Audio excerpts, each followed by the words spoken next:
Hello and welcome to Technophile. My name is Klaus and I would like to show you my review of the Mobistel Cynus F3, which you see here. It's a budget phone with a 4-inch screen, 800 x 4080 pixels, so quite a good resolution, especially for the given price. Right now, here in Germany, it ranges between 120 and 130 euros.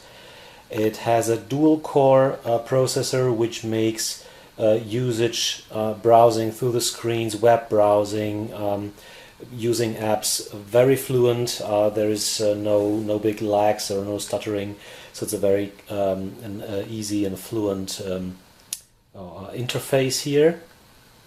It has a dual SIM card slot, so you can enter 2 SIM cards and, for example, have one for your internet connection, the other one for calling, or for 2 different countries, or as I use it currently, one for business, one for your personal mobile phone, so to say. And you see up here the 2 different indicators for the signals, so the blue one and this orange one. The one to the left hand side here is Wi-Fi. Battery indicator, actually a nice feature. You can activate this percentage display, so you have more detailed information about battery status. So what's my impression of the phone? For the price I already mentioned, it really delivers a lot, and it really has only a few flaws or a few points where it's weak. Things like Wi-Fi, GPS, the overall handling and the performance of the CPU work perfectly well. There is absolutely nothing to complain about in that area. Also, audio quality while calling is nice. I've had no problems, no issues with signal strength or things like that. So this is quite good bargain and quite a good experience. Of course, there are also downsides with a device that small. Otherwise, nobody would go and pay 600 euros for a top-notch phone. One of the more negative things is the display. First of all, when you look at it like that, it is really nice. It has nice colors. It looks crisp and sharp. The resolution is quite good for the size of the display. Anything above that would be more or less luxury. Of course, you could also have an HD display on 4-inch, but well, this is not really necessary. This is good enough here, I think. But one downside of the screen is the viewing angles, especially when looking from above, something that you probably don't do that often, but then you see here colors are changing a lot. Dark colors like this blue here in the middle area of the screen are almost completely disappearing. So when you're looking for that, depending on the screen content, you can hardly see anything. From the other sides, it's not that bad. The change in brightness that you see here is mostly due to the reflections on the display, so the camera goes down. But from the bottom you also see a slight change of contrast, but not that as strong as from the top. Actually, this was a wise decision to build the screen in that way, because from the top you hardly ever look. I tend to hold the phone more like bent away from myself, so that's not a problem. Sometimes when it's sitting on the desk in front of me, I look at it like that, and then you see a little bit less contrast, but that's okay. But it becomes problematic when you want to view pictures or a movie in landscape mode, and if you have somebody sitting left of you, then he will see a picture like that. I've seen that myself. When my daughter was watching a YouTube video, I could hardly recognize anything. So for looking at the screen with multiple people, especially in landscape mode, this is definitely a big disadvantage. Another weakness of the phone is the camera. It has on the back side 5 megapixel camera, and I'm not sure why it is actually switching on the light right now. Sorry for that. Hey! This is strange. Okay, the phone has a 5 megapixel camera. You can see that up here, including an LED, which is good as a emergency case torchlight, so to say, but not very good for taking pictures because it's not spreading the light equally over the whole picture, and it's also got a strong yellow tint. I'll post a picture which I took of a white wall with that flash on my website technophile.de, so you can see that effect. But of course, before, instead of not being able to do a picture, take a picture at all, this can help. The bigger problem of the camera is on one hand side that it does not seem to have an autofocus, although the technical data from Mobistel says so. You can see here right now my desk is not really in focus yet. I have to go further away like that. Now it's acceptable, the sharpness. So it's almost 10 centimeters now that I'm away from the desk. It's impossible to take macro shots. It's about impossible to actually scan barcodes. I've tried that today. It didn't really work out. So that's a big disadvantage of the camera. In addition to that, once you look at pictures and zoom into them, you can see a very grainy picture, so the 5 megapixels cannot really be used completely. If you look at the picture on the normal screen size in full screen mode, no, that's tilted, or even on a computer screen, they can look good if they were taken under good lighting conditions, but as soon as the light is a little bit lower, if you're taking inside shots, then you have you can even see on a computer monitor, you can already see grainy artifacts without zooming into the picture. And zooming in, definitely cropping the picture to the best viewing point is not really an option with that camera. The only positive thing about the camera is actually that it takes shots rather quickly. Maybe this is due to the autofocus not being available or not working, not being activated, whatever. Mobistel says in the technical data it has one, but as mentioned before, I don't believe so. I haven't seen proof of that, so to say. Having another quick look at the performance, here the Antutu Benchmark results about 6,200 points. That's the typical area where these MediaTek MTK6577 phones usually end up, and it's definitely enough for a fluent handling of the whole phone, and also enough for most of the games that you would like to play. Of course, high-end games will only run fluently if you reduce details, but hey, if you want to do these kind of games, you really need to pay more for a phone than just 130 euros. There are a few nice software features. Mainly, Android has been left quite untouched. We have other icons for the included applications. Actually, the positive thing, there are very few applications included. Actually, even YouTube is not included, but you can of course download it from Play Store, which is included. Play Store, Google Mail, and all the standard Google apps are included. YouTube has to be downloaded. Here now are quite a few apps installed I used for testing, but there were less than 2 pages full of apps pre-installed, which is nice. There's no bloatware on that, no advertisements, all things like that. But besides the changed icons, there are only 2 changes to vanilla Android, and these are actually positive things, I think. The one thing is the quick access keys we have up here. It's actually 3 panes. One is for enabling or disabling Wi-Fi, Bluetooth, GPS, the data connection, or the airplane mode. To the left-hand side you have screen controls like the brightness, which does not include an automatic mode, so you have 4 different brightness modes, and that's it, no automatic, so it doesn't seem to have a light sensor. You can also set the timeout time for the screen illumination and switch off auto rotation. On the right hand side you have a profile selector, so you have 4 different profiles that you can select from, and you can of course also modify those profiles from the settings. These can be reached through the normal settings shortcut here. That's typical for Android. We have the typical Android menu here, and I can quickly show you that we're actually running Android version 4.1.1, so Jelly Bean in its first iteration. The very first point here in that menu is the second addition that I wanted to mention. That's the SIM management. It's a dual SIM phone, as I mentioned, so right now I also have two SIM cards here, one for T-Mobile Germany and one which is in the O2 network.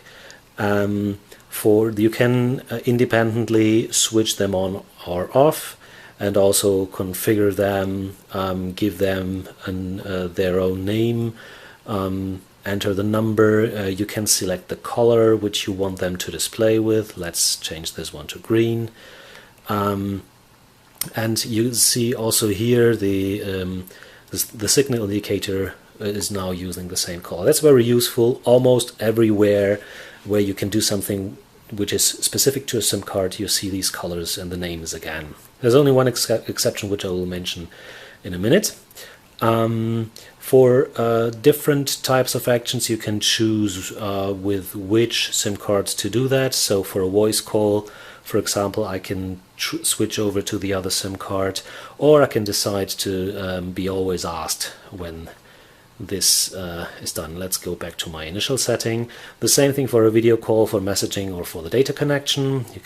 You can access a few settings for roaming and switch into the contacts and SIM management. And that's one interesting point here. You can actually define for each contact, and not only for the contact itself, but for each number within that contact, with which SIM card you would like to call that person. That sounds very handy, but unfortunately it's not very well implemented, because all it does is provide you with a screen at the beginning where you have to choose which SIM card you want to use. But then there is one of those two SIM cards is marked as suggested. Even if you wait, it doesn't dial that automatically, so you always have to choose. With that setting in the contacts, you only change this indicator suggested. That's really dumb. I'm not sure who designed that. But anyway, the rest of the SIM card handling is really nice. What you can switch here actually really works. So if I choose T-Mobile as my default and then go and dial a number, it will use T-Mobile unless I actively change that. One additional thing that I mentioned is, well, first of all, we have the configuration for the audio profiles here. So again, here I can switch, and if I tap on the name, I can configure that profile. And when I go and choose a ringtone, you will actually see that I have two tabs up here, one for SIM 1, one for SIM 2. So I can define different ringtones for the two SIMs. That's really nice. I know which number is being called. So far about the software modifications on the Mobistel Cynus F3. What else should I mention here? One thing that I'm still not 100% sure of what the reason for that is the battery consumption. Normally it's quite okay, normal. I can last through a day, even though I really tested the phone intensively, used it as my everyday phone, as well for business, as well for private use, plus doing a lot of things with the phone just to test it, to be able to tell you a lot about the phone right now. So it was a very intense use, and normally it lasted through the day, but I had a few days, or especially nights, where it suddenly started to lose battery while being in standby, and then going down by 17 or almost 20% overnight, which is really weird. I haven't yet ever seen that in another phone, unless you have some application running which is stopping the phone from sleeping. I haven't yet found out exactly what this is. My suspicion is that it's Google Now. I've deactivated it for now for 2 days or so, and I'm waiting to get a better picture on that. So I'll update my article on Technophile.de, which is linked below the video, and as soon as I found out more about that. As I mentioned before, Wi-Fi is really working well, even in tricky situations, and with Wi-Fi that has a hidden SSID, for example. I never had any problems reconnecting, and it's as good as most of the other phones, like even a Samsung Galaxy S3 or the HTC One X, One S. They were all not really better in the Wi-Fi reception, so especially when being in critical areas where you don't have a strong signal. The F3 really works well. The Alcatel 997D, which is still my reference, so to say, for Wi-Fi performance, is still a tad better, but the difference is not that big, and that's definitely a surprisingly good result for such a cheap phone. One little thing that annoyed me at the beginning, but I'm quickly start to get used to, is the keys here. You see we have 3 hardware keys as sensor buttons, and they're not lit. Right now you can hardly recognize them, and even if I do something on the phone, no matter what happens with the phone, they are stay switched off unless I press one of them. So only after using them they're lit. This is kind of strange, or actually this is a stupid design in my eyes, but well, now they're off again and they will stay off until I again press one. I have no clue what the UI designer has thought about that, but anyway, it is not that bad because it's the standard 3 buttons for menu, for the home, and for going back, so you quickly get used to that. With the Mobistel Cynus T1, which had the same thing, it was a bit more tricky because it had 4 buttons here. It added the search button like we had it in the beginning of the Android era, and this made it a little bit more difficult to find the right button. So not a big deal here, but something that I still don't understand how they could design that. Another small thing that you can quickly get used to, but which is annoying at the beginning, is that the lock screen wants to be pulled upwards to unlock the phone. If you pull to the right side, you will actually start the messaging, text messaging application. To the left hand side, you will start the telephone app, so the dialer. So you have to pull it up to unlock. It's actually a convenient way, and it would be good even for bigger phones to do it that way, because sliding to the right, if you have a huge screen, can get tricky. Up should be simpler. But still, it is moving away from the standard that basically everybody is using. I don't really know why, and I haven't found a way to configure that lock screen, so I can't either add my camera, for example, which I would prefer to have there as a quick access thing. So far about the Mobistel Cynus F3. So my summary on that phone: it is performing surprisingly well for the price. It's absolutely the cheapest dual-core phone on the market right now, with, as I said, 120 to 130 euros here in Germany. It has a really good performance with that processor.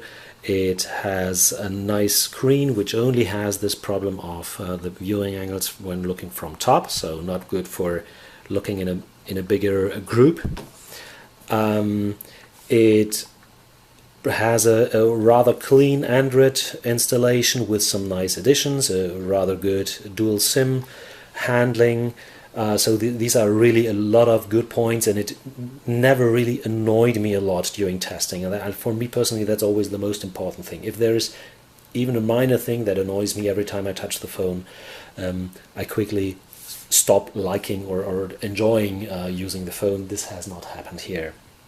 So from my point of view, if you can live with a really less than great camera, and with the point that you cannot view this with a big group of people very well, because from the left hand side, if you take a landscape, you can hardly see anything, then this is a really good buy, a lot of value for the price, and I can strongly recommend this phone. If you need a good camera, or if you need a better screen, then you definitely need to pay more. You could, for example, consider taking the Alcatel 997D, which we see right here next to it. This is not a standard configuration with that menu here. This is a modification that I once showed on my page. usually that has on-screen buttons. That's a 4.3-incher with the same processor, more RAM, a slightly better camera, although not really good, slightly better Wi-Fi, which is exceptionally good on the Alcatel. And as you already see, even though it has a much bigger screen, the casing is not that much bigger. There's just like 3-4 millimeters in the tallness. The width is practically the same, maybe 1 or 2 millimeters. That's now irritating because I have it on top of it. It's like 2 millimeters maybe, and it's actually the F3 on the left hand side is actually thicker. But the 970 is definitely also a good buy. It's a bit more expensive, like 160 euros right now. So if you're looking for an alternative that has a better screen, that's what I actually wanted to show you. Here you have hardly any problem looking from the side, even diagonally. That's not too bad. But it doesn't have Android Jelly Bean yet. It's on Ice Cream Sandwich, going to be updated mid-year.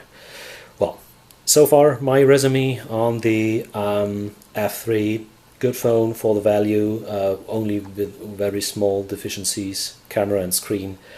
So if you are on a budget, then just go ahead and snap it up. I think it's worth it. So far from my side, my name is Klaus for technophile.de. If you have questions, please feel free to use the comment function either here on YouTube or on my website. There you can even post links and things like that, so it's a bit more convenient. Please give me a thumbs up, consider bookmarking my channel, and I hope to hear from you again. Bye bye.